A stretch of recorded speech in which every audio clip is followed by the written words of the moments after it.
there. Hi. Sorry. How are you? This is Maury speaking tonight.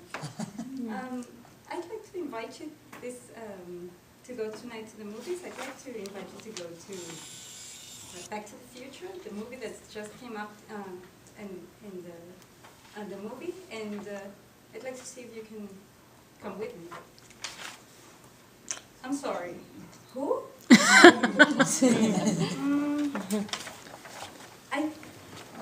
don't remember. Where did we met? Don't you remember? I waved to you this morning, hello, in the cafeteria in the high school, and then I looked for your phone. I asked 200 of my friends, and I finally got your number, and now you don't know who I am?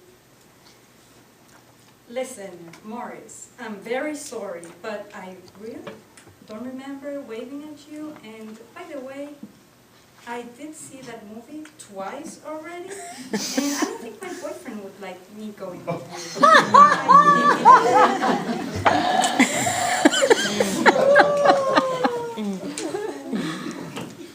Well, many of you laugh, but if we transport that same conversation into today's business world, we can call that a cold call.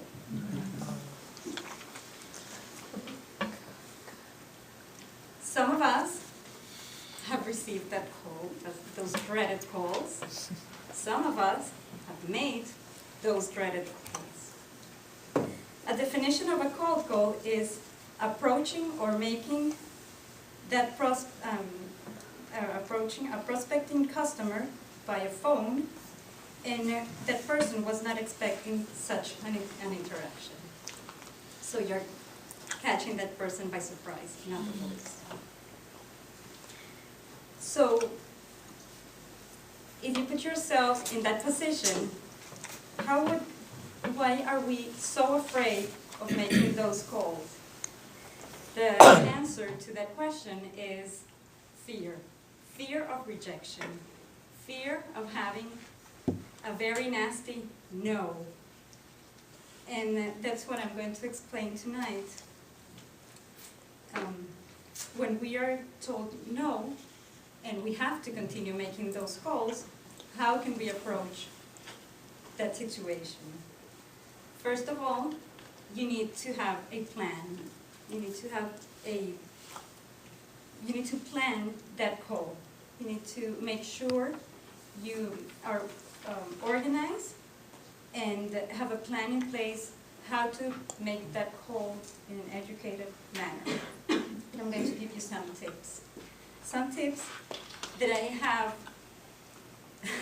that I lived through them, so this is the way that I like to make my calls. The first and foremost, most important is research. Research your prospect. Google search whatever company, whatever person you need to contact that you think it will be a good prospect for your service or whatever you're going to sell. Research, Google search. Then once you finally got that phone in your hand, have a 10-second pitch. Those 10 seconds are crucial for the prospect because it's when you have their attention.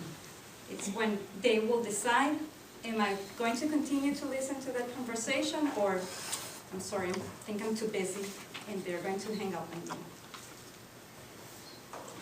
Another tip is, the number 3 tip is, if you have made that call and you got a gatekeeper or an assistant to the contact you are looking to reach, treat that assistant as if it was your prospect.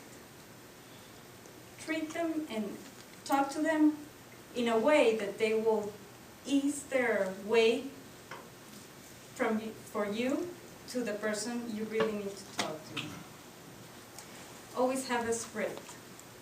Write down, make an idea on your head of what's the conversation going to be like.